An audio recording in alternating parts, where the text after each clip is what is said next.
Welcome to Biz Dev Live. My name is Cameron Toth, and I am so excited to bring you Jonathan today.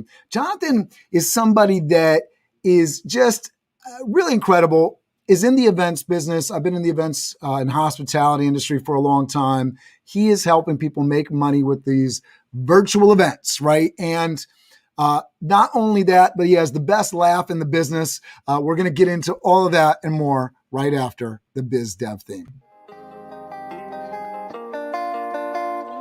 Biz Dev Live, weekdays at 11 Eastern Time. Biz Dev Live, weekdays at 11 Eastern Time. Biz D with C, brought to you by Cameron T.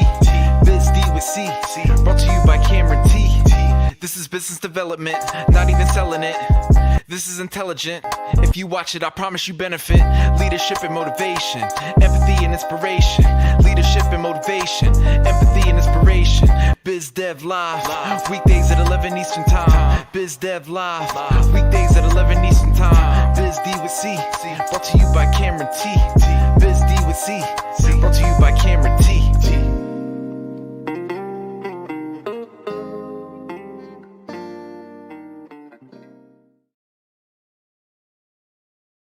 So I'm going to introduce Jonathan here. I'm going to throw him big up on the screen here, and I want to thank folks for checking in. Calvi Klein checking in. If you're checking in and watching us live, we want to hear from you. So make sure you're letting us know where you're tuning in from. Get Jonathan up here. Here we go.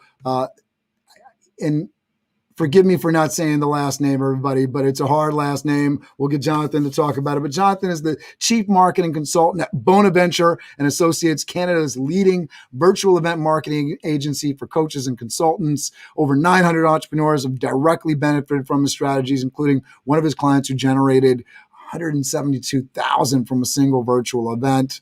I'm so excited. I met Jonathan with the Master Connection series, invited by Mr. Steve Spiro, the Master Connector. So excited to have him on the show with us today. Thanks for Johnny Richard checking in, Calvin Klein's checking in from Portland, Oregon. Let us know where you're tuning in from. Excited.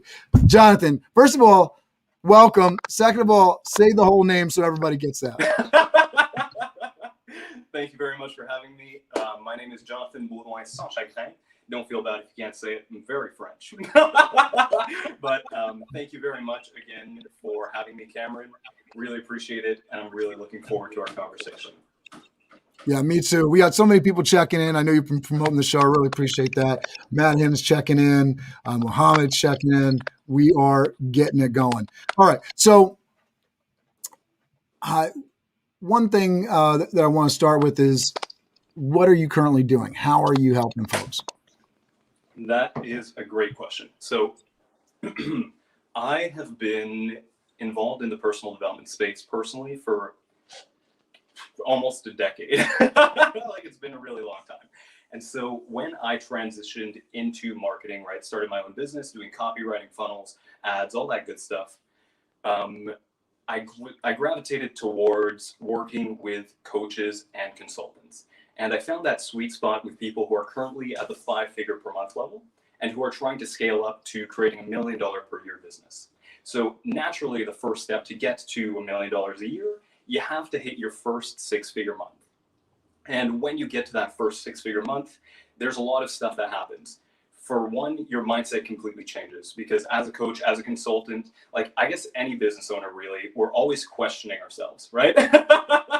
We always have doubts. We're always like, is this the right thing to do? Should I be doing something else? There's a million options. And so when you hit that first 6-figure month, you get that confidence, you know, for sure I can commit to this. This is something that I can build and I can scale, and I'm never going to have a problem with this. Number two, you get a huge influx of cash when you hit your first 6-figure month, which is amazing because that allows you to reinvest and upgrade your software. You can hire new team members. You can double down on your ads, right? Lots of possibilities open up there. And then the third thing is that when you hit your 6 figures, you create an amazing level of impact for your clients, for your community, for your family. And I think that all business owners, and I'm the same way, the reason why we really started is to have that level of impact for the people who matter most to us, right? So naturally, the question is, what do I have to do? Like, what are the steps that I have to take to get to a 6-figure month?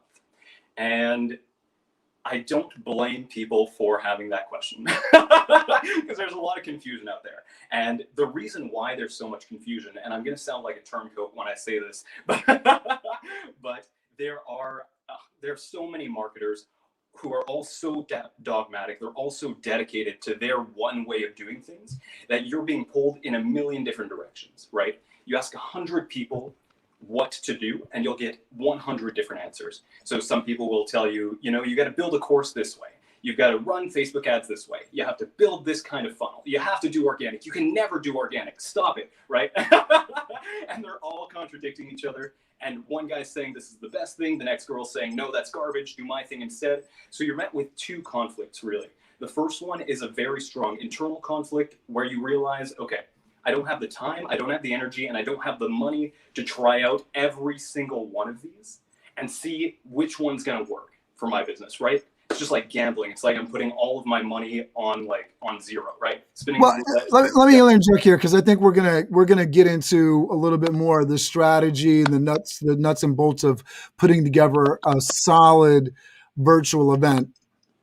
And I apologize. I'm here on clicking sound when I speak, so we'll try to figure this out through the episode here. But when we're putting stuff together, I think the only real bad strategies are like the worst practices, right? And we'll talk about the best practice, but trying to put together an event for tomorrow that you want to make $100,000 on, probably not the best way to go about it, right? So I want to get into your story and give people a little bit of context, insight on your journey. So what did little Jonathan want to be when he grew up, and talk to us about this trajectory that's gotten you to this point here? Absolutely. So imagine a 15-year-old Jonathan, high school coming to an end, sitting in the car in the passenger seat with his mother, driving down the road, probably going to do groceries or something. And all of my childhood, I was very charismatic, loved people, loved talking. And so my dream, and I never told anybody this, my dream was when I finished high school, I want to become a car salesman. And you don't find too many kids who think that way, right? So that's my dream. And I finally muster up the courage to tell my mother, because I care a lot what she thinks of me. And I don't want her to reject me, but I also want her to approve of me, right? So I tell her, we're sitting in the car. I'm like, I think I figured out what I want to do after high school. And she looks at me and she says, so what are you thinking? What do you want to go to college for? And oof, right? I'm like, no, I actually want to be a car salesman. And she looks at me, she's like, that's dumb. And then she keeps driving. So tears in my eyes. I'm trying so hard not to cry. I turn red, right? And I'm just like, oh, I guess I'm not following my dream. I guess I'll just go to college. So my mom picks the college or the program I'm going to, and I ship off, go away. And in my first year of college, I had a really, really tough time. I was the only person from my high school to go to that college. So I didn't have any friends. I was trying to focus really hard on school, but because of the lack of socialization and because that's a big part of my personality, I found myself just really in this downward spiral. And I remember one night laying in my bed, thinking to myself, like, this isn't the life I want to live. Why don't I just choose to be happy instead? And I don't know how that thought occurred. I'd never had anything that triggered that. It just happened. And I'm like, oh, you know what? Maybe I can choose to be happy. So what do I want to do? What do I want my identity to be?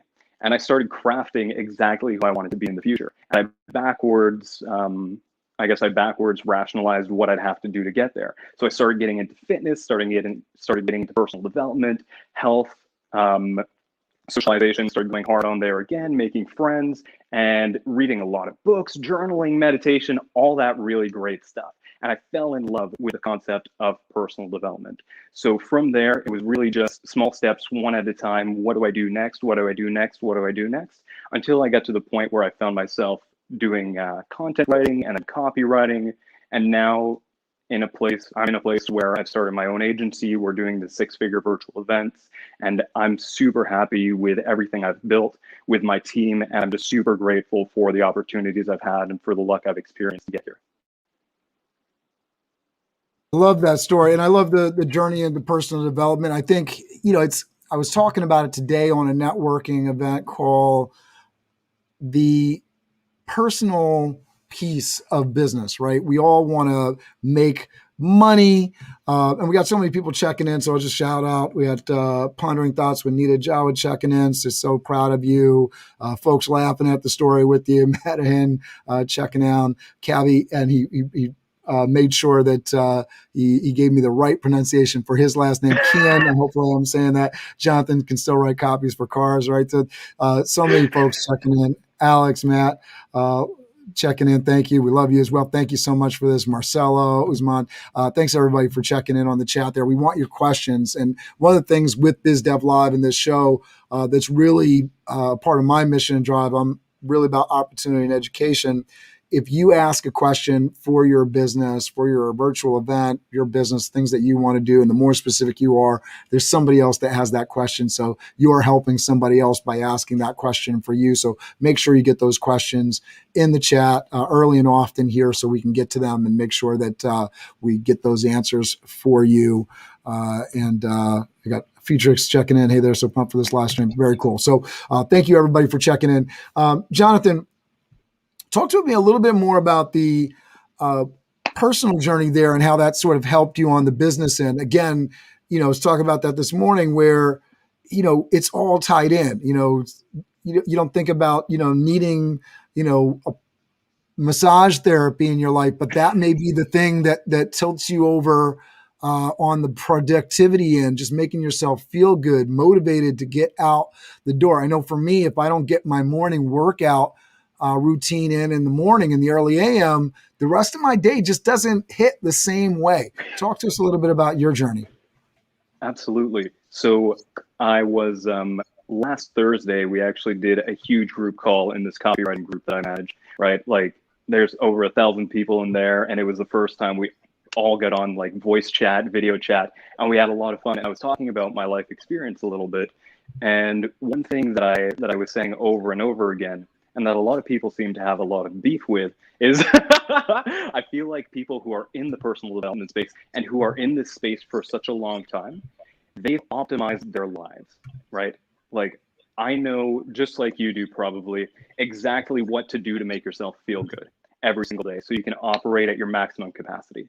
And that, I feel, is the biggest, most beneficial part of my journey, was starting out not knowing anything and then really just taking it step by step by step, right?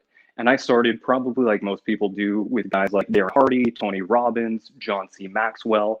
And so immediately when I started transforming my life, I got those excellent foundations in place. And that's one of the things I'm really grateful for, because I knew right away how important it is to be a servant leader, right? I knew right away how important it is to track everything that you do, because the things that you track are the things that you can improve.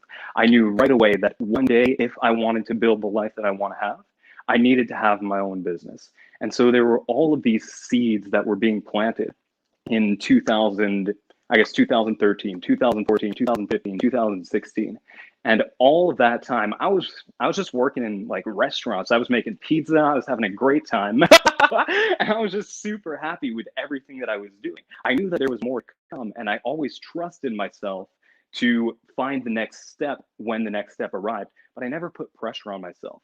And I feel like it was that combination of just being perfectly content with everything that I have at every point that I have it, and also having the scope, having the vision, so that when those opportunities came up in my life, I'd be able to seize them immediately. So in 2019, actually, I decided to leave the city because I used to live in Montreal. Had an amazing time during the entire time I was in Montreal, but went through a breakup, got a little bit of anxiety, got a little bit of depression, and I'm like, maybe I should disconnect, right? So I moved back to You're muted. I'm on mute. You went through a breakup. Did you write a song? Because that would have been... Have you heard Wonderwall? That was me. But no, so I went through the breakup, had a really hard time emotionally, and so I decided to move away from the city, come back to the countryside where my family's from, just so that I could, like, I'm big into psychology as well, communications, all that good stuff. And so I understood that I had a lot of anchors in the city that would bring me back to the same emotional state. Like, you'd walk down the street, you hear a song, you go into a certain store, you eat at a restaurant, and all of a sudden you're crying because it's like, oh, this was her favorite restaurant, right? So I came here just to completely cleanse myself. And I was lucky enough to have all of these seeds, have all of these foundations in place to be able to say, okay, now I'm here, what do I do? It's time to take the next step on my journey. So I started getting into marketing, Facebook ads, copywriting, funnels, and from there, things just kind of blew up. I got really lucky, met a lot of great people, did a lot of good work early on.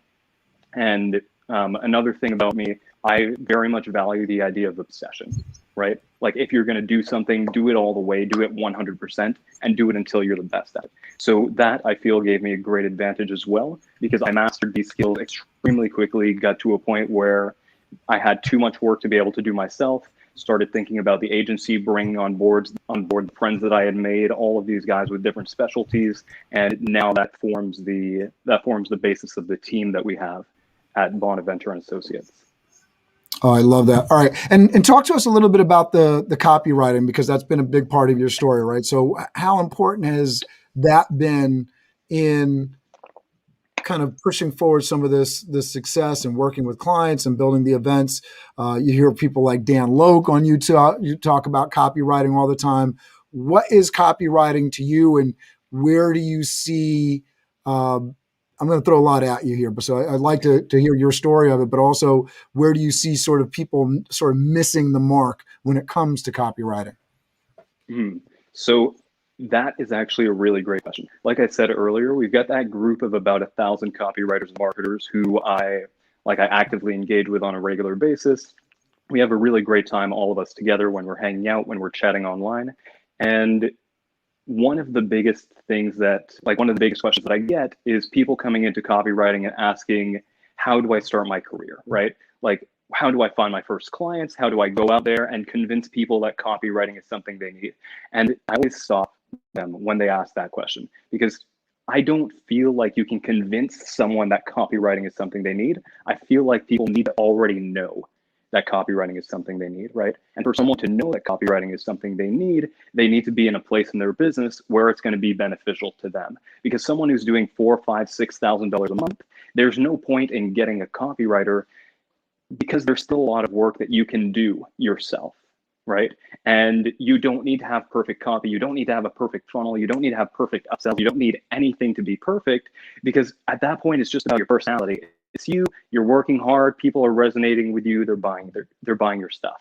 For me, copywriting gave me the opportunity to help people who are right on that edge, who are like, okay, now it's time for me to build the team. Now it's time for me to build the systems. Now it's time for me to build out my marketing so that I can scale up to a point that helps me achieve my dreams of impact, of financial success, of family experiences, all of these things. So copywriting, I got into it just as off the back end of content writing, because I used to do content writing for personal development websites.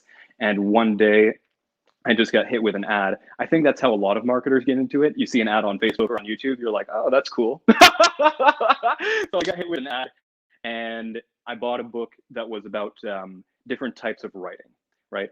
Different types of writing that you can use to make money online. So I was just buying it to learn how to do better content writing. But in there, the author, Mike Shreve, who I'm a huge fan of, he writes out okay, so you can do content writing, this is how to do it, but you can also do copywriting. And copywriters get paid about 10 times more than content writers. I'm like, oh, dang, okay.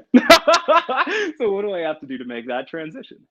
And explain really quickly the difference between a copywriter and content. Yeah, absolutely. A content writer is someone who's going to focus on blog posts, on social media, on things that aren't necessarily geared towards a conversion, if that makes sense, right? A conversion being a sale online. So copywriting more towards an advertisement, the first page of the website, what's actually going to take somebody through the customer journey. Exactly, precisely. So a content writer, most of the time they're going to get hit up. Someone's going to ask, can you write 10 blog posts for me? And so the blog post is really just focused on getting organic traffic, putting something out, trying to build the brand. Whereas the copywriter, a client's going to come to you and say, I have this product I want to sell. Can you write a page that's going to sell this product or this service or this new system that I'm doing, or this book, or what, like the course, whatever you're trying to do. So copywriting takes a lot of different forms and people use it to mean a lot of different things. But in my world, copywriting is really like Facebook ads, Google ads, video scripts for YouTube, emails, sales pages, and sales videos as well. So Kavi Ken says, what was the book? What was that first book that you bought? Oh boy, I don't even remember. It was probably just a super basic title, like types of writing and how much money you can make on the internet, right? Like, Love it. And then we got a couple long comments here that I'll read out. Yuvraj says, leader is best efficient when a mixture of transformational leadership and servant leadership. A servant leader complexes himself in outer layers of company and forgets presidential responsibilities. Yuvraj, you got to kind of provide some more context there. I love where you're going with that. I would love to see that pressed out a little bit more. And then Express Noise, it sounds like copywriting is more about driving customer outcomes, whereas content is more about abstract engagement, right? Yeah, I mean, I think, your content is what's inside the comic book. Your copywriting is what's, this is the amazing thing that happens when you buy this comic book, right? So that's the difference there. It's what's going to actually get you to pick up the comic book to start reading the amazing content inside, and those are two different things. And it's really interesting when you get into those specifics, because what makes a good copywriter is not necessarily what makes a good content writer. Because if you had a whole book full of, and this is why this is works, versus getting you engaged in deep, paragraphs on description of, what the hero looks like, and, the curves of this person's body and all that kind of stuff. That's a whole different type of writing. So I'm glad we got that out there and put that difference for folks. I want to get into today's takeaways, and Scott's chiming in here. Roadworks messing with my internet. Good stuff so far. I'll watch the rest of this tomorrow. So yeah, this will be on YouTube forever, so feel a bit free. We definitely will look forward to interacting with it. And even if you're watching this on the replay, asking questions, we'll go back and look at it. I'll make sure that Jonathan gets questions. Love engagement online. Big part of the whole deal, right? But in terms of takeaways today, talking about, to survive online, your business needs, and, when we're talking about businesses, what type of businesses are you serving? And then in terms of, this takeaway, this idea of cheap leads and sales, right? What are you talking about there? Why is that important to people's businesses? Yeah, absolutely. So the businesses that I focus on is really people who are in the coaching and consulting space, right? People who are doing personal development, business development, who are helping people improve their lives. So that's really the overarching, niche, if you will. But what I'm about to say applies to every business universally. If you listen to Jay Abraham, for example, you listen to Tony Robbins, anyone who's big in the business space, they'll all tell you exactly the same thing. There are different ways to increase your income. The most effective ones are to get more sales cheaper, to increase the value of each sale, and then to ascend customers into the next logical product or service. So those are the three big things that I've come to realize are the most beneficial for my clients. And that's kind of why I fell into virtual events as well, because virtual events allow us to hit all three of those really important aspects. And that's why we can get crazy results. Hit those one more time. Lay those out one more time. Yeah, so first one is cheap leads and sales. So you need to ideally spend less to acquire a customer than they pay you, right?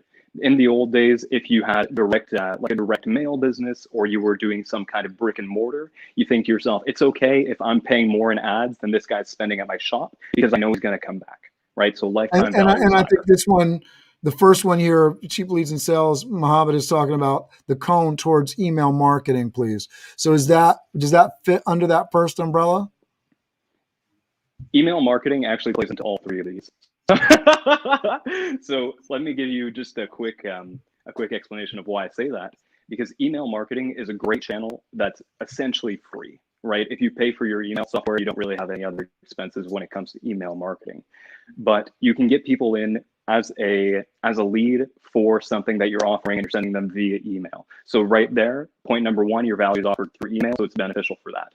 Number two, the ability to ascend people, or to make, I should say, to make quick sales on the front end. If you have an email campaign going out simultaneously with your funnel to try and put people towards the sales and towards the upsells, you're hitting that point as well. On point number three, to ascend people, naturally you can have email campaigns that trigger when someone comes in, they take a certain amount of actions, or you can just do like product launch, send out maybe 14 days worth of emails and ascend people into your next programs. So email marketing is great for that reason, and is actually a really big component to everything that we do with the six-figure virtual events as well.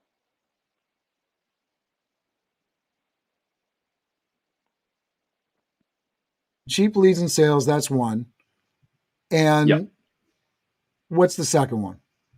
Okay, so number two is the ability to profit on the front end. So that goes back to what I was saying about lifetime value, right? Now on the internet, you don't need to spend more than your customer spends on their first purchase, because we have so much opportunity. Like if you do your ads right, if you set your funnels up right, and if you set your emails up right, you can be super profitable. You can have someone come in. For example, the event you mentioned earlier where we did $172,461.12, right? We did that off of $3,880 in ad spend, which is like 45 times returns. So that's crazy, right? So say those numbers, because you're flying through it, right? Say those numbers again. So we did on the event that you mentioned earlier, $172,461.12. And for that number of sales, or for that sales, like for that influx of financial gain, I guess, we spent $3,880 on ads. So that's roughly a 44.45 times return on ad spend. What was the cost for the event itself? So what was that a profit number? What did they spend a lot on the content? Because I think a lot of people, when they're putting together an event, whether it's conference, some kind of, I don't know, there's different virtual events, but if we're trying to put something out, workshops, just speakers, you're going to get information. Maybe it's more of a networking thing. What was the focus in terms of the content of the event, and how much was the cost there? That's a great question. So that's actually one of the reasons, and no hate to you, Cameron. I know you do in-person events and you do everything physical, but one of the big benefits of doing virtual events and events online is that you have almost zero costs, right?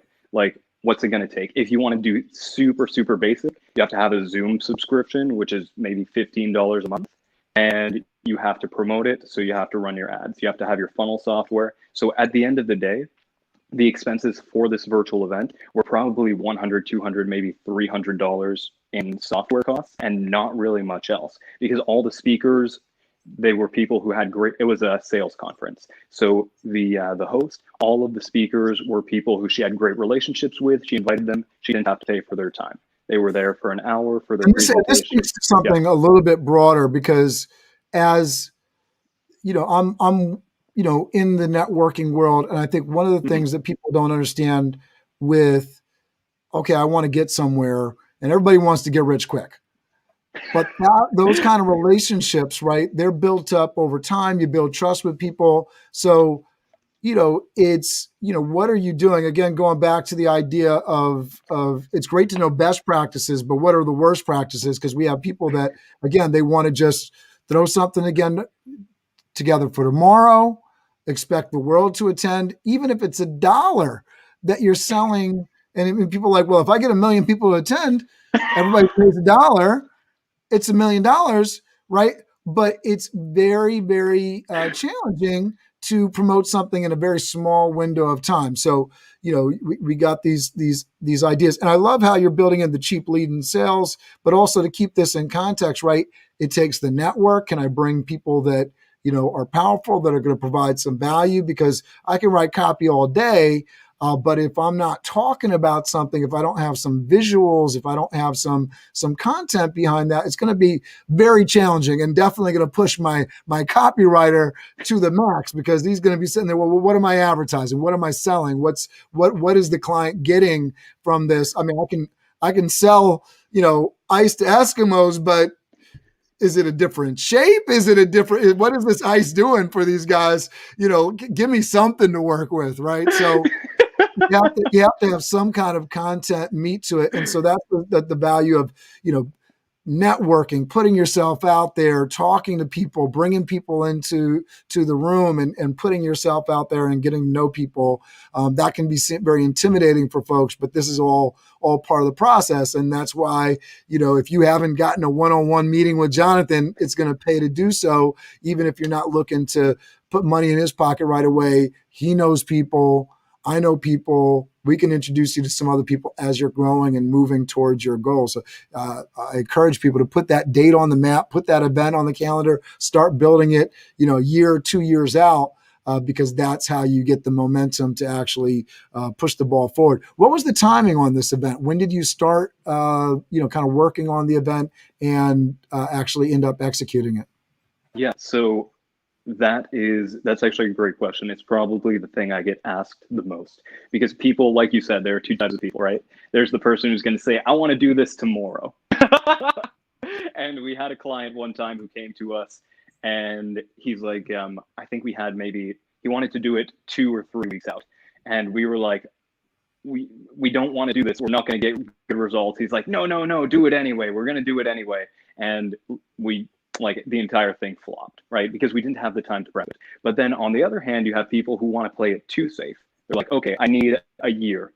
Give me until next quarter, right? But what I found is that if you delay those goals and you don't make it a really urgent thing for yourself, you're not going to take action on it properly. So the sweet spot I found is between 60 and 90 days. But there are some caveats to that. For one, that's why I like working with people who are already at the 5-figure level, because they already have a list, they already have a network, they already have people who they're connected to. So it makes things a lot easier, because the first thing we always want to do, whether we're selling a product, a service, or doing a virtual event, is that we need to validate the ideas. So that's where email marketing actually comes in, because the people who we work with, first thing we do, 3 weeks in a row, we send out emails like, what are your biggest questions about whatever the thing is, right? What are your biggest questions about sales? What are your biggest questions about selling your course online? What are your biggest questions about psychology? That way you get your audience to tell you what they want at the event, and then you just source that. So you're giving the people exactly what they want. You don't need to rack your brain for it. You're not going to flop, because there's a demand here. And then from there, you ask yourself, who do I know? Who can I connect with? Who's going to be able to speak on that? You create your presentations just based on your expertise, right? Like Cameron, if I ask you to do a presentation about staffing events, you're going to be able to speak for probably 4 or 5 hours now, right? Like, you don't need to prep for that. So that's the beauty of it. But it all really comes down to mindset, believing in yourself, believing that you have these things in place. And obviously there are some people who don't. That's why I wouldn't recommend virtual events for everybody. But if you're hovering at that 5-figure per month mark, then you probably have what you need. So it's just a matter of getting the organization, getting the structure, getting the system in place. And then within 60 to 90 days, you can launch. You can sell your event tickets for $497. Almost all of that is profit. And then you have your upsells in your funnels. Like what I like to do going on point number 2, have replays as your first upsell, and then have bonus sessions at the event for your second upsell. So again, no additional work. You're not creating any more material. You're just giving the people more of what they want, because this is what they asked for. And that's how you can add maybe like $200-300 on average to each ticket purchase. So that all comes into play as well. And that really, that's a super profitable setup. I love that. And especially when the content is valuable, it makes sense for those costs to be there. You're putting together, you're able, when you're charging a good amount of money for your ticket price, it allows you to provide a little bit more value. I love those pieces to it. I mean, I talk about this a lot on Biz Dev Live, but the idea of building profit into your business, it's helpful in so many ways. Obviously, we all want to be able to put money in our own pocket, but that's what allows you to build a business. You can actually put more money towards the next event and the next major project if you are able to not only build a profit where you are able to pay yourself, but also put money into the organization and the structure building so that you can actually scale and actually build over time and go from 5 figures to 6 figures and go from 6 figures to 7 figures. That's how you do it, right? You're able to build it up. And you can't do that if you're not doing profitable events. So cheap leads and sales, right? Which we're going to do through how? We're going to work our email marketing list. We're going to create, Muhammad was talking about funnels, right? So creating some websites, attaching socials so that we can get them to the website, enter in their information, and get them in the email marketing, right? And so what's that first sale? Because the first sale isn't the $497 event ticket, right? Yes, it is actually. So okay, so I'll explain the strategy because most people wouldn't be able to do this. If I just say like, go out, sell this, most people would take the wrong approach. We've developed my media buyer, and media buyer is just the name for like someone who runs the Facebook ads, the Google ads, the YouTube ads. My guy's name is Klaus. He's a genius. I love working with him. And the strategy we've developed is called authority advertising. So traditionally what people do is they tell themselves, okay, I've got some money this month. I want to try running some Facebook ads. So let me put out an ad that says, hey, come buy my thing. And then people will buy my thing. And they're met with the grim reality that most people won't buy their stuff because they have no relationship there, right? They have no authority. They have no credibility. They're just trying to push a sale. So with authority advertising, we take this we create this 3-step process, and all of it's done within Facebook. And Facebook is beautiful for this because we have what we call retargeting within Facebook. So we can say, if someone takes this action, show them this ad next. And when they take the next action, show them this ad. So what we can do is, let's say I'm working with you, Cameron, and you want to do a virtual event to teach other people who do event staffing how they can increase their profits, how they can make their business like more of a social environment for their employees so they have higher retention, and how they can come away with how they can just come away happier, more fulfilled, not feeling like they're grinding all the time.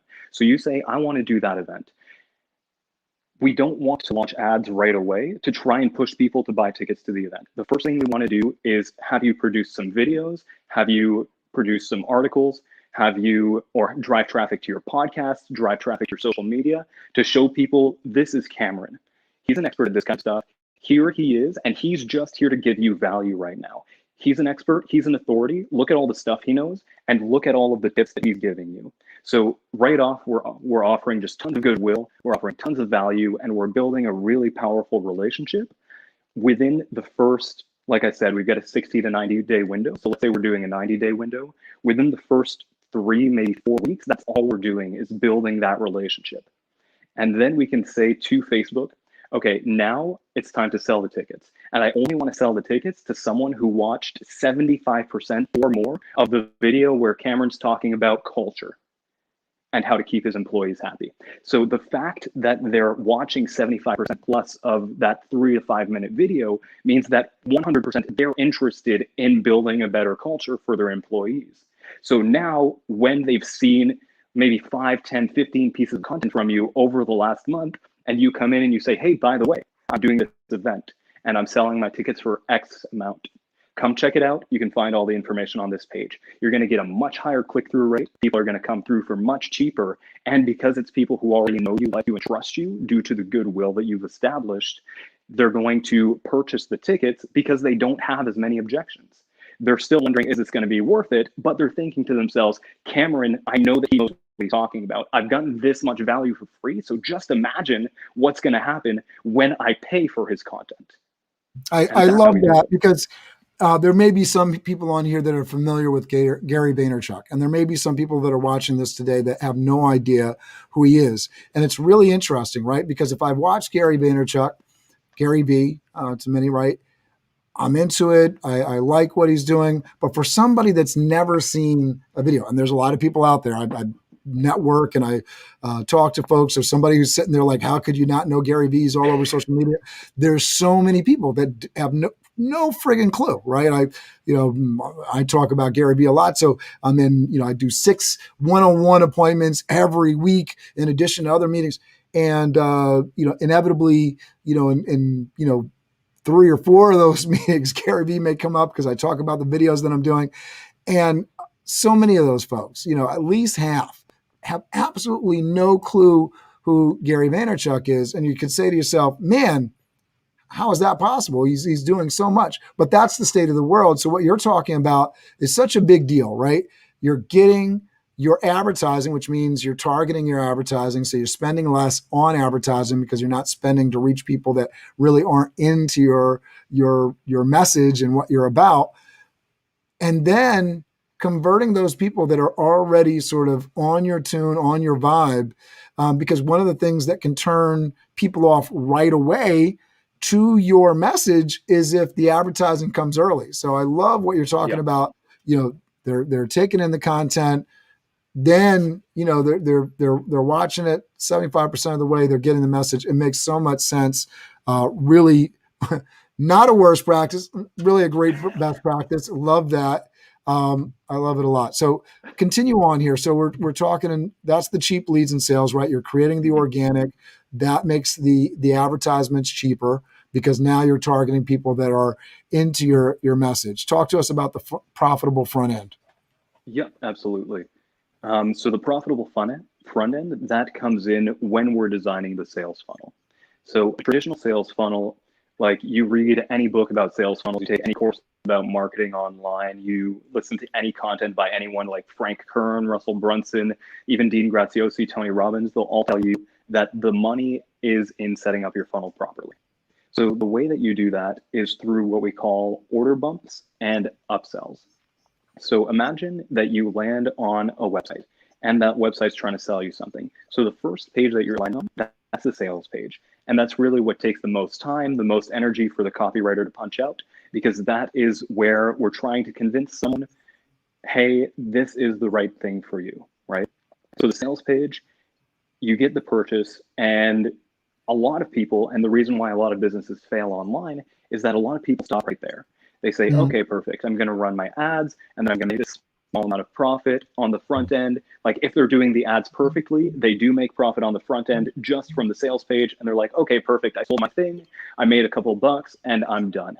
But what you have to understand is from a psychological perspective, people, when they get into that buying mood, they want to buy more. And not only do they want to buy more, they know you, they like you, they trust you. And so they're ready for you to help them achieve the next step, right? So if I'm doing my virtual event and my ticket is my front end, then what's the next problem that someone has that I can sell them a solution to with my order bump? And so the order bump is like you click, okay, I want to buy this.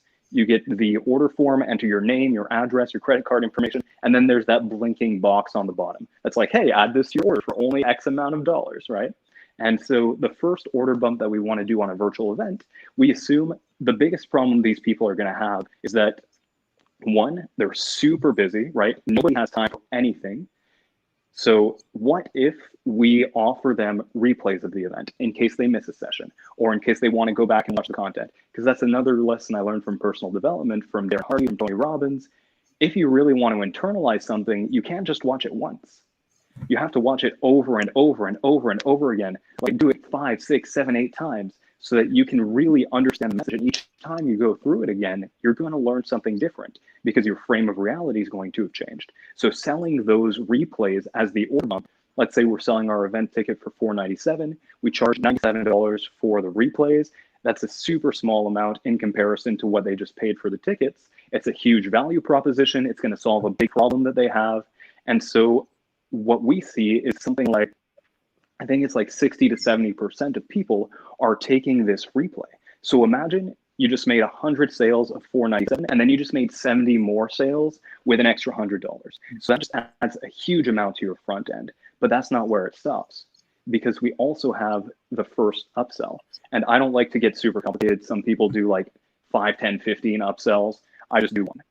So the best upsell I've found for virtual events is to address other issues that your audience is going to have that's not directly related to content, right? But different things in the other spheres of their lives. So let's say I'm doing a virtual event to teach you how to get more sales in your business.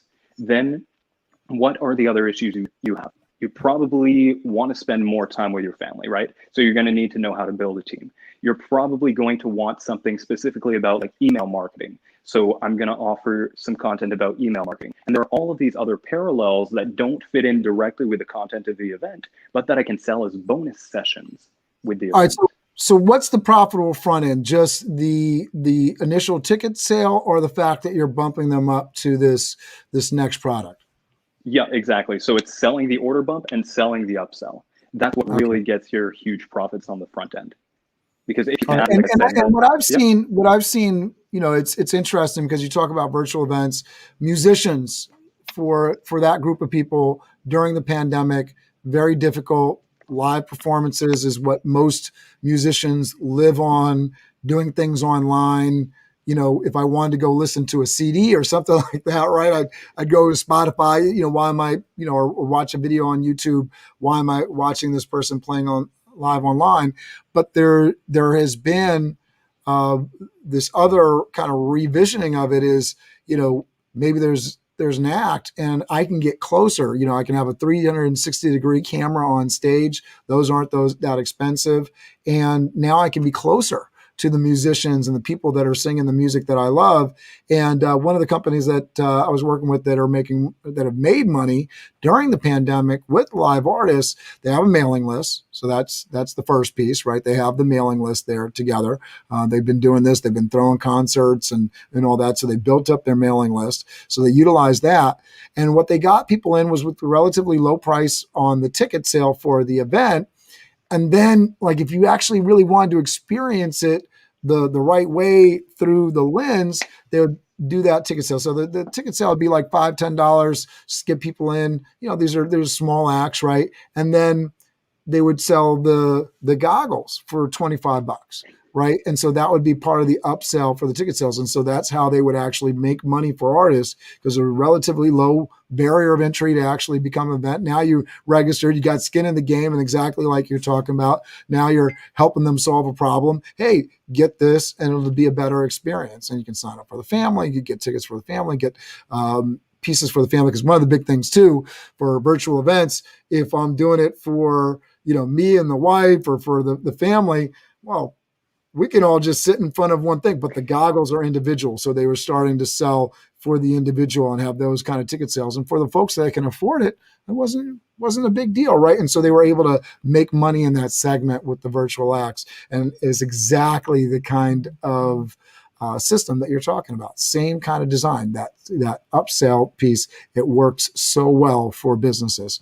All right, so we talked about the profitable front end. Let's talk about the quick extension of existing clients. So what are we moving them up through?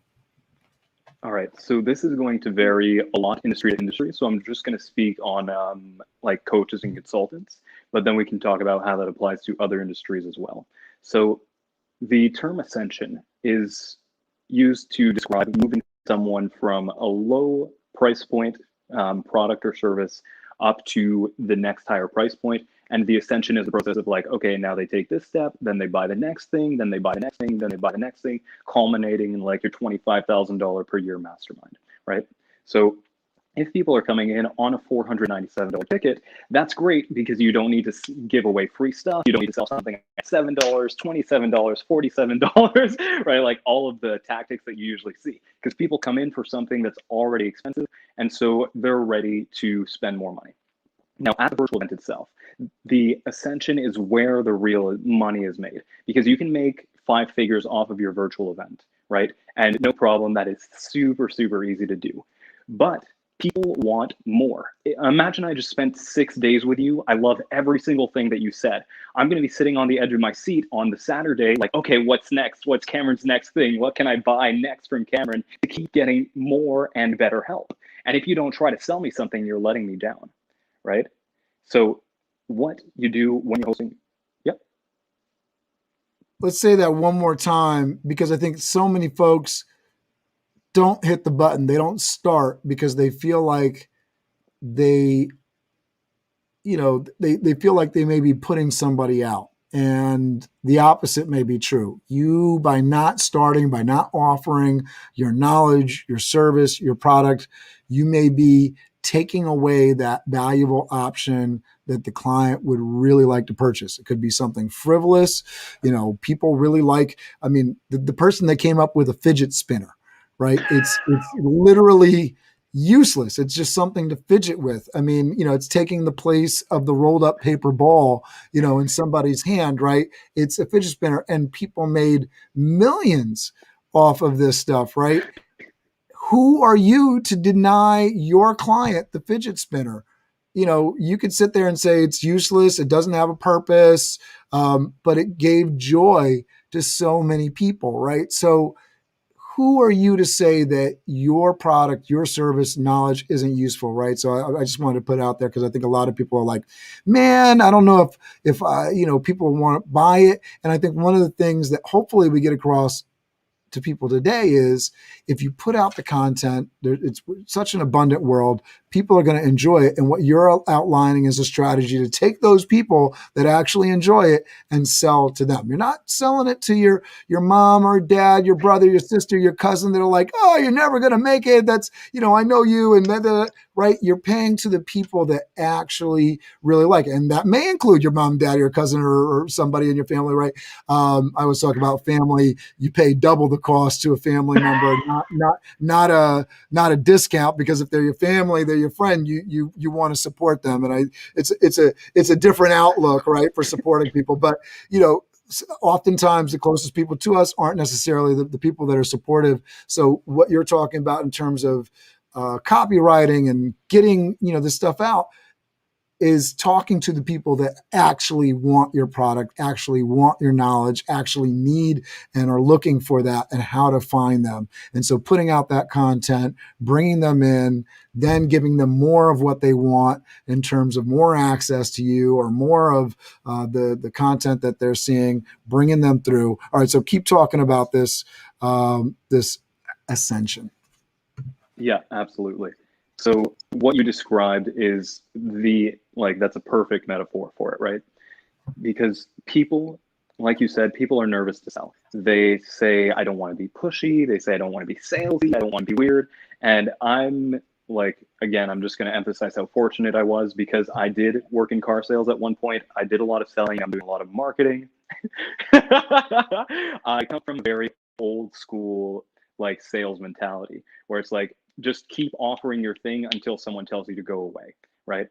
And that's good for a lot of reasons. It's bad for a lot of reasons. A lot of people get annoyed. But at the same time, you're never going to make a sale if you don't make your offer to begin with. And if I have a client base who is looking to buy the next thing, either they're going to buy it from me or they're going to buy it from someone else, right? So I would much rather me get the money than my competitors get the money for offering something that probably isn't as good as what I'm offering anyway. So at the end, and also to remember, I always think about this is, if I am doing exactly, let's say I carbon copied Tony Robbins' routine. He's helping people. I'm helping people. In fact, Tony Robbins does that, right?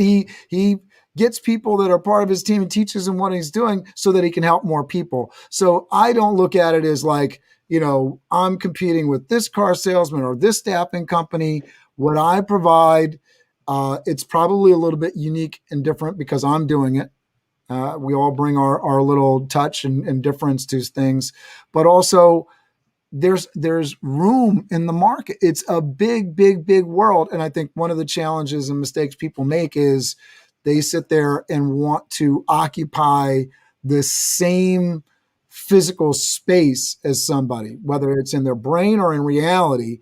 I'm selling, this guy's selling mangoes on the corner. Oh man, he's really making some money selling some mangoes. I'm going to go toss him out of that corner and sell mangoes. And then they're mad when nobody buys mangoes from them. I just took over the space, right? And they were buying mangoes here. They don't understand that it's more than just I'm living on this corner and this is how it works, right? There are some commodities out there, but if you get into a business that's strictly commodities, I'm selling gold, I'm selling silver, and it's, there's a market. It's a very challenging place to be versus services, products that are actually unique on the market. So thinking about yourself in a way where the world is abundant, even if I'm doing something that's very similar to somebody else, maybe there's more, maybe I'm more accessible. Maybe they're so super successful and I'm going to benefit because it's hard to do business with them and it's easier to do business with me and I'm providing that service in there. So just open up minds to that, give yourself the freedom, put it out there. Your services are needed. I know that I've kind of beaten that a little bit to death, but I think especially when we're talking about getting into the product, giving Jonathan a call, getting into the virtual events game, you have something to offer, and it's just about making sure you're connecting with those people that really do want your product. If you're sitting there selling to the person that's coming out of the T-Mobile store with their phone in hand and trying to sell them a phone, that's a little bit difficult. But if you've created the Jonathan French phone, and you're over here and people are, looking for an alternative and they didn't just buy something from someplace else, they're probably a good target market for that product. So anyways, keep going. Absolutely. No, I love what you said about relationships, about it being about what you can provide and not just about the commodity of the product or service, right? Because I can say I'm a copywriter and then I get compared to all the other copywriters. Or I can say I'm Jonathan and then who do they have to compare me to? Only myself, right? So that's one of the big benefits with virtual events as well, because you have the authority advertising up front. So you're already building that know, like, and trust factor.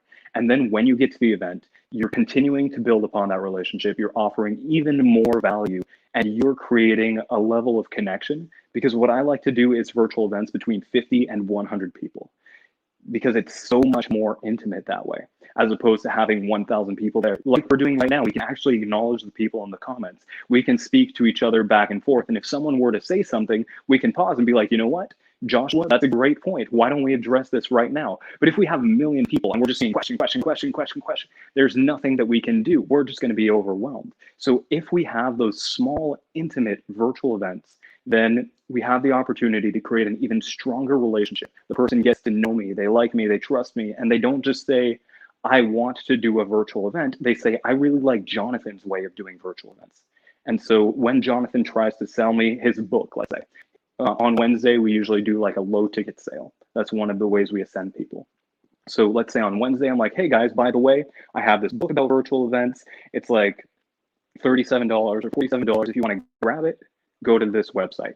They're already all in a buying mood. They love my stuff. They're like, okay, this is going to teach me something else. So they go out, they buy it. And then on Saturday, I'm like, okay, by the way, now you know how to run your own virtual event, and that's great. And you can take it and you can run with it.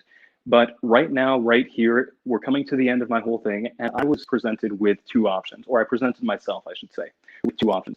Option number one is that I can leave you right now, send you off on your own way, and allow you to take all of this into your own hands, try to run your own virtual event and take on the workload, try to do it all yourself, maybe hire some team members, but they're not too sure what they're doing. And if that's what you want to do, and you want to try to do it on your own, then best of luck to you. I wish you nothing but success, and let me know how it goes. I would love to hear your results.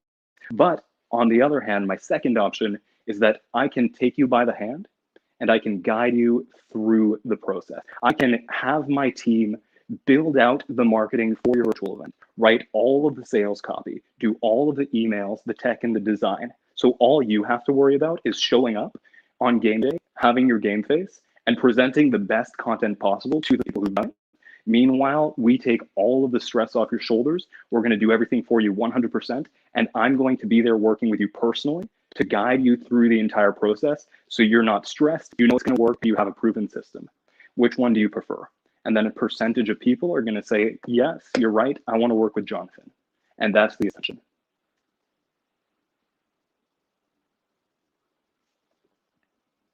So I press buttons here, so I put myself on mute. What's a book that you're reading right now, and what's a book that you would recommend to people? Two questions there. What are you reading right now, and what's a book that you would recommend to everybody? That's a really great question. Do we have specific topics or? It's just Just no question. it could be something wild. What are you reading right now? What's a Okay. book you would recommend to the listeners who, this show is definitely aimed at entrepreneurs and business owners. Most of the folks I think that joined today, so you'll have a better idea what they're interested in, but a book that you're reading right now and a book that you would recommend. Okay. So I'm going to preface this answer by saying that I read 3 to 5 books at a time. So I am balls deep in books. I'm only reading like 2 books right now, so you got me beat. Step it up, Cameron. But I read. I'm actually doing at night. I read fiction, and I'm going through the 100 books to read before you die. Really enjoying that. I'm at Pride and Prejudice right now, but that's not going to be my recommendation. So one book I'm reading right now that I absolutely love. My bookshelf is right in front of me, or my reference library, I should say. This one right here, Alchemy by Rory Sutherland. And so this is in the same vein as Robert Cialdini, as Hans Rosling, like all of the guys who write, I guess, sales and marketing psychology books. This one is really amazing. I love the topic to begin with, but it teaches you to think creatively, right? It helps the reader understand that the way you look at the world, if you use an economic, like a pure science model, you're going to be wrong. Because what we backwards rationalize as being the reasons for our decisions are often not the actual cause. And so Rory Sutherland, he's a copywriter. He worked at Ogilvy. So he's got a lot of great insights into this. And I would recommend that 100% of people who are interested in marketing read it so they can get a better understanding of the true motivations that lead people to taking the actions that they take. Love it. And then Mr. Muhammad says he's buying that book right now. There you go. Perfect. Beautiful. And then the second book I would recommend, and this is actually one that's going to be super helpful for anyone who does a virtual event. It's a book called One to Many, and it was written by Jason Fladlin. So this book is all about one to many. It's all about doing. Okay. Yeah, exactly. It's all about doing webinars. And so the reason why it's so helpful is because it's a framework for any type of presentation. You can use it whether you're doing face-to-face, if you're doing a webinar, if you're doing a video sales letter, no matter what you're doing, you can base yourself off of the presentation structure that Jason lays out in this book. And he's actually the #1 webinar guy in the entire world. And this book, I don't know if you can see super well from my camera. Yes, I see all of it. So this book is probably my favorite book of all time. And what I was just saying earlier when I was talking about it, sending people the 2 options, that's something I got from this book, right? Like he's got all the different closes you can use, all the ways to overcome objections, the way to structure your presentation to make it as impactful as possible, how to keep people on your presentation, the different elements you have to do as you're introducing yourself to keep people, like to keep yourself in the authority position, in the expert position. Like there's so much value. I could speak about what I learned from this book probably for 3 hours. So those 2 books, Alchemy by Rory Sutherland, and then One to Many by Jason Fladlin. I love it. I'm gonna, before we depart here, I'm just gonna give the folks that are watching, thanks for staying tuned and watching the show for us. Give you the one opportunity here. If you can get a question in right now, if you have a question about virtual events, about sales, get it in right now. We can get it answered before we go off air. Jonathan, while we're waiting potentially for somebody to put a question into the comments here, talk to me about how people can get in contact with you and who should be getting in contact with you. Absolutely. So like I've mentioned, I primarily focus on coaches and consultants. That's my niche. That's what I love to do. That's where I love to put my focus because I feel it's the most impactful for me and for my clients. So anyone who's in the coaching and consulting space, they're around 5 figures per month, right? Low to mid 5 figures per month. And they tell themselves, I want to hit my first 6-figure month as fast as possible, and then probably take a week off after because I'm going to be so happy with my success, right? So anyone who's in that position, super simply, you can just go to sixfigurevirtualevents.com, SIX, not the number, so SIX figurevirtualevents.com. There, you'll be able to see a few things. One, I've got a full training on the exact method that I use to market this, so you can get to know a little bit more. There's a blog. And then throughout the entire website, there are buttons to contact me personally. So you'll schedule to my personal calendar, and then I'm going to have a conversation with you one-on-one where we can see where you are now, whether or not a virtual event will be beneficial for you, and then whether or not I'm the right person to help you with that virtual event. And you can see right now, Cameron just threw the website up on the screen. So it's as simple as going to sixfigurevirtualevents.com, watching the video, clicking the button, scheduling a call with me, and then we can see what the most beneficial thing is for you.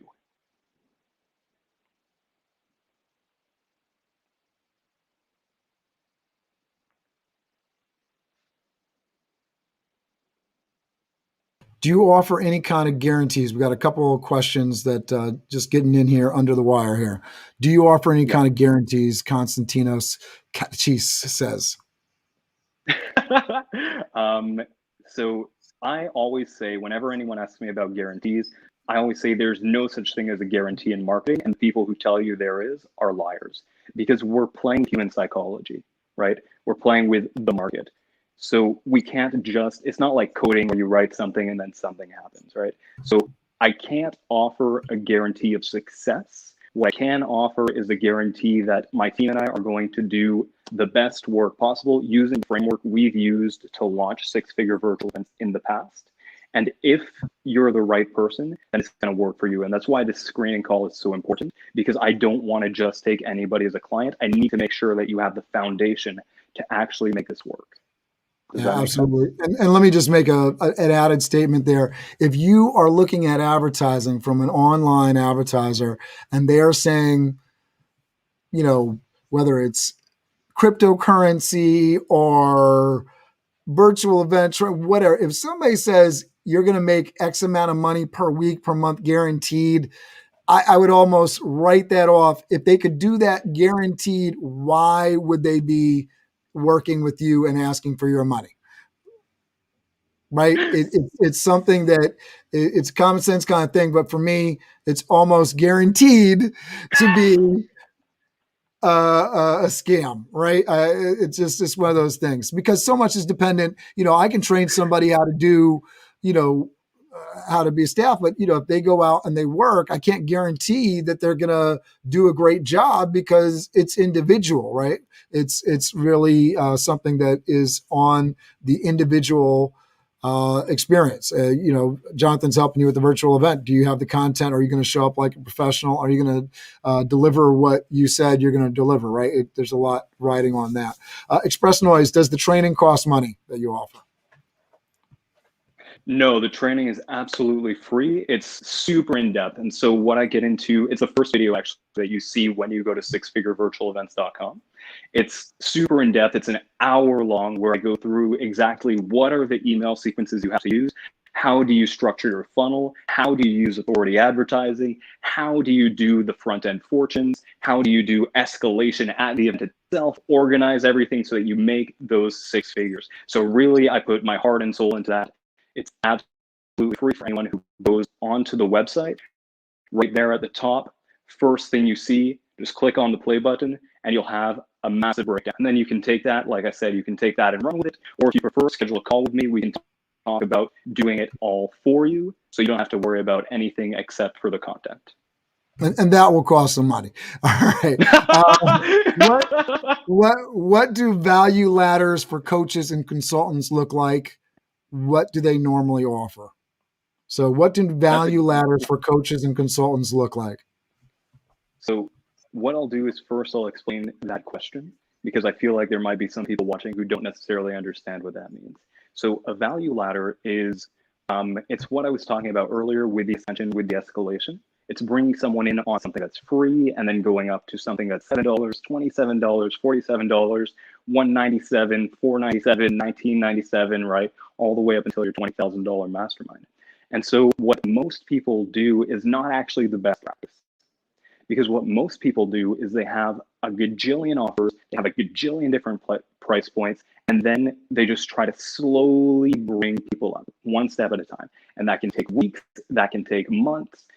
It's all about, like, the traditional theory is that it's all about building that relationship. And so most people would say, to build that relationship, I need to sell you a bunch of stuff so that you see that my content's valuable. But with using authority advertising, we're able to completely circumvent that whole process. So because we're offering so much value in the advertising itself, and because we're building that super powerful know, like, and trust relationship right off on the front end, we can make a high ticket sale like a $497 ticket immediately. And then from there, with the event, we're offering so much value at the event that we can sell people into our $1997 or our $10,000 or $25,000 program, whether that's a mastermind or a course or a group coaching thing, because people already know what they're getting, right? They can expect even more value than what you offered at the event. So I like to keep it as simple as possible, get someone on something that's really expensive, and then move them up to something that's even more really expensive. But most people don't do it that way because they're stuck in that traditional marketing mindset, and they just don't do advertising the way that I do it.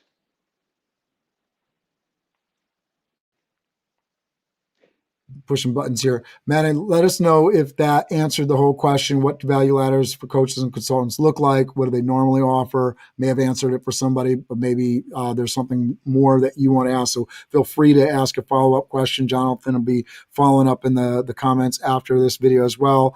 I have another question here from Feetrex. Can a small business that is not doing 5 figures also run virtual events profitably? I would say yes, but they can't expect a 6-figure virtual event, because the thing is, when you're operating below 5 figures, you're still in a scarcity mindset. You don't have enough money coming in to be able to dedicate, like, to be able to hire the right team, to be able to put as much money as you need to on ads, and you don't have a track record of success. So if you're under 5 figures, you can probably still do it. You can probably still profit. Your profit margins are going to be a lot smaller, and you're going to have a much harder time, though. Whereas if you wait, I'll just add in here, and just to sort of say, listen, if you're in a place where it's difficult to let go of $1,000, $2,000, $3,000, $5,000, it's going to be difficult to do the marketing, hiring somebody to help you with things. It's difficult to actually put yourself in a position where you're going to be able to get those higher marketing dollars. If you have the money to spend and you're confident, right? So that's what he's talking about, the scarcity mindset. Are you in a place where you can grow it? So maybe the thing to do right now is focusing on getting to 5 figures with your virtual events, so that you're doing that repeatedly, right? And you may get challenged, may not be the profit you want to see right up front from the effort that you're putting in, but that over time can build. You build up to a consistent level, and then you're able to go to that next step. Does that help answer that as well? 100%. And I'm just going to put a caveat in here as well. 5 figures, oftentimes when people are starting their business, they're like, oh, I want to get to 6 figures a year, right? I want to make $100,000. It's about $8,000 a month that I have to get to. And to someone who's new, that seems like an incredible feat. And it's like, oh my God, I'm going to get to $10,000 a month. My life is going to be perfect. But what you realize when you get there is that all it really takes is simplicity. You just need one offer that works really, really well, and you can get to $10,000, $20,000, $30,000 a month. So focus right now, if you're below 5 figures, on your perfect audience, your perfect offer. Develop those two things side by side. And then you're going to get the traction you need to be able to reinvest in your business and do a virtual event. Love it. All right. This is a great question. I know we got a couple other questions that might be in the comments. Jonathan will definitely follow up with you. I'm sure we could be here talking all day and having fun. And to this question, why do you have such a perfect laugh? Thank you. Amazing question. And let me tell you a 2-hour story. But no, actually, fun fact. So when I was working in car sales, I worked at Honda and at Mercedes, and all the jobs I've ever had, whether I was a salesman or whether I was making pizza in restaurants, my bosses always hated my laugh. They're like, Jonathan, you're loud. You draw too much attention to yourself. Like, please stop. The customers don't like it. And I'd look around and I'd see all these smiling faces, and I'm like, are you sure it's just not you who doesn't like it? Because people seem to be having a good time. And what I've always said is that there are two keys to my happiness, to my laughter, whatever it may be. One is lowering your threshold for what you enjoy, right? Like, stop trying to have such a sophisticated sense of humor. Everything can be funny if you just allow it to be funny. Is that Yeah. like I don't have to eat caviar to have a good meal experience? Exactly. You can eat sardines and have a laugh like mine. But no, it's just like, enjoy life. Like, let yourself feel your emotions and don't try to suffocate your personality, or don't try to suffocate who you are. And that's when these things come out. Whoever you are naturally, if you stop putting all these filters, that's where my laugh comes from. It's just who I am. It's what I do. It's what I enjoy. And I'm not trying to stop myself to make other people happy. I'm putting me first. I'm loving my life. And that's the result. So this father gives his son a car, and he tells him, listen, I want you to, sell this car for me. I want you to take it to 2 different places. Take it down to the dealership and then take it down to the car club. And, bring it back. Tell me what they say, what the offers look like. And so the son goes to the car dealership, goes to the car club, comes back.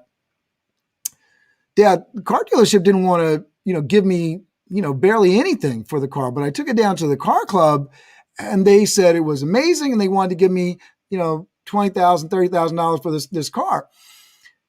And it's, folks that have heard that story, it's a classic car. The dealership, they don't care. They're just trying to sell people new cars. Not a big deal to them. But for the folks that at the car club, they appreciated it. So go where you are appreciated. I think that's been a big theme today. Try to sell to the people that like you, that trust you, that know you. Build that up. You're going to have a lot more success selling to that person than somebody that doesn't appreciate you. And if you're at the pizza shop where they don't like your laugh, find a place where they do, because there's a lot of people that enjoy it. I love it. Jonathan, thank you so much for being on the show with me today. Please tell people one more time where they can find you, and I'll play us off with the Biz Dev theme. Absolutely. So one last time, I just want to say before I sign off, thank you so much, Cameron, for having me. Really love our conversations, really love the interactions that we have, and you're an amazing host. I'm sure that everybody who's in here right now, if you can just give a shout out to Cameron, let him know how much you enjoyed this, because honestly, the questions that you ask, the attention that you pay to the speakers, and the way that you can translate everything I say to make it as palatable as possible for your audience, to make sure that they understand, I absolutely love that. So thank you very much, Cameron. This has been an amazing opportunity for me, and I really appreciate having you, or having this relationship with you. I appreciate you, Jonathan. I appreciate your laugh. Thank you very much. No problem. So if you want to get in touch with me, Biz Dev Live, weekdays at 11 Eastern Time. Biz Dev Live, weekdays at 11 Eastern Time. Biz D with C, brought to you by Cameron T. Biz D with C, brought to you by Cameron T. This is business development, not even selling it. This is intelligent. If you watch it, I promise you benefit. Leadership and motivation, empathy and inspiration. Leadership and motivation, empathy and inspiration. Biz Dev Live, weekdays at 11 Eastern Time. Biz Dev Live, weekdays at 11 Eastern Time. Biz D with C, brought to you by Cameron T. Biz D with C, brought to you by Cameron T.